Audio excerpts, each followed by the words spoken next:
Pemirsa, Patrick Kluivert telah mengumumkan daftar sementara 27 pemain yang memperkuat timnas Indonesia menghadapi kualifikasi Piala Dunia Zona Asia Maret ini. Kekuatan ini semakin bertambah dengan selesainya proses naturalisasi 3 pemain diaspora.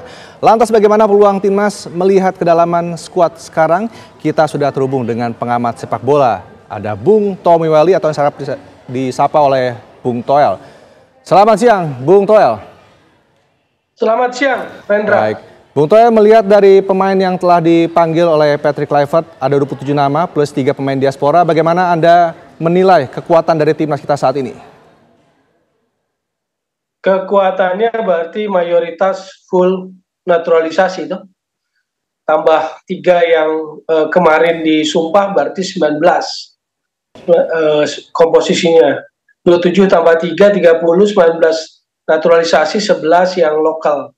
Kalau kita bicara komposisi pemanggilan pemain. Apa artinya?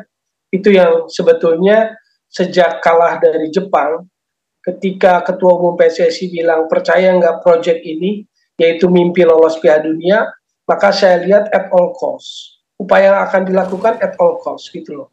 Dengan segala cara, segala daya yang dimiliki, termasuk dukungan pemerintah, maka terjadilah apa yang kemarin dan komposisi hari ini. Ada 16 plus 3 jadi 19, lalu ada 11 pemain lokal, 2 diantaranya yang main di luar, dan 9 yang main di Liga 1. Baik, tapi lantas kalau melihat komposisi yang ada sekarang ini, melihat Anda saat nanti melawan Australia ini seperti apa? Apakah mungkin bisa menang lawan Australia dengan komposisi yang ada sekarang? Melihat opportunity-nya, melihat dari sekedar komposisi pemain, peluang itu jelas ada. Apalagi Australia dalam posisi berita terakhir ada 9 pemain yang cedera. Ini pasti akan mempengaruhi kekuatan timnya. Walaupun tidak kemudian bisa kita anggap remeh. Tetapi dengan komposisi individu pemain yang kita punya, kalau pertanyaannya sekedar itu, maka akan saya jawab bahwa kita punya peluang menghadapi Australia di Sydney 20 Maret yang akan datang. Punya peluang. Bukan sekedar untuk draw, bahkan punya peluang untuk menang juga kalau menurut saya. Kita lanjutkan perbincangan dengan Bung Tommy Welly. Bung Toel, selain ada posisi kiper yang cukup ketat nih dengan adanya proses naturalisasi dari pemain diaspora, Anda melihat akan seperti apa dampaknya bagi timnas kita dengan adanya tambahan 3 pemain yang baru saja disumpah WNI semalam? Bung Toel. Tambahan 3 pemain itu untuk makin memperdalam kekuatan skuad. Kalau kita bicara teknikal, kedalaman teknis, kedalaman skuadnya menjadi lebih kuat. Di sisi penjaga gawang, maka pilihan itu akan jatuh antara 2. Kalau nggak Martin Pas, ya Emil Audero. Itu menurut saya. Kedalaman di lini tengah masuk Joy Pelupesi karena Jairo Redwall dalam posisi tidak mudah untuk dinaturalisasi, maka butuh gelandang bertahan di sana.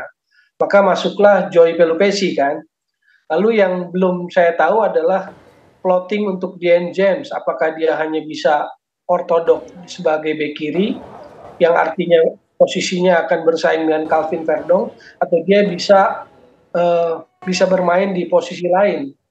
Nah, itu yang sebetulnya belum kita lihat. Tetapi intinya kalau pertanyaannya adalah tambahan 3 atau 4 termasuk oleh Romeni ke dalam tim Indonesia saat ini menghadapi Australia, Bahrain, Cina, dan Jepang nanti, itu adalah dalam konteks memperdalam kekuatan skuad timnas Indonesia.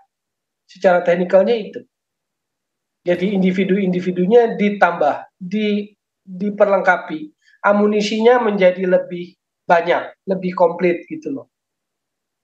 Baik, Bung Toel, tapi dari 27 plus 3 nama yang semalam sudah disumpah WNI, ini Anda melihatnya sektor mana yang paling menjanjikan, namun juga Anda menilai sektor mana juga yang paling lemah dari timnas kita ini untuk bisa kita perbaiki lagi? Kalau lihat perjalanan timnas belakangan ini di ronde 3 kualifikasi Piala Dunia, maka sebetulnya kalaupun mau bicara nggak bisa dibilang yang paling lemah sih ya, karena kelebihan sektor yang lainnya pun tidak terlalu signifikan. Tapi menurut saya, kalaupun ada yang mau di boosting, ditambahi kekuatannya adalah memang tengah dan depan gitu loh. Tengah dan depan supaya pilihannya menjadi banyak, pilihan strateginya menjadi banyak, karakter pemain di tengah dan depannya menjadi banyak. Jadi kalau bicara technical bola, sejauh pengamatan yang saya lihat, ya kalau bicara mana kurangnya atau mana yang perlu ditambahi ya tengah dan depan. Dan itu kan dilakukan rupanya lewat proyek naturalisasi ini kan oleh Romeni striker, Joy Pelupesi di tengah. Untuk apa? Untuk backup Tom Hai. Karena Tom Hai bukan tipikal seorang gelandang bertahan atau tipikal pemain nomor atau berposisi nomor 6.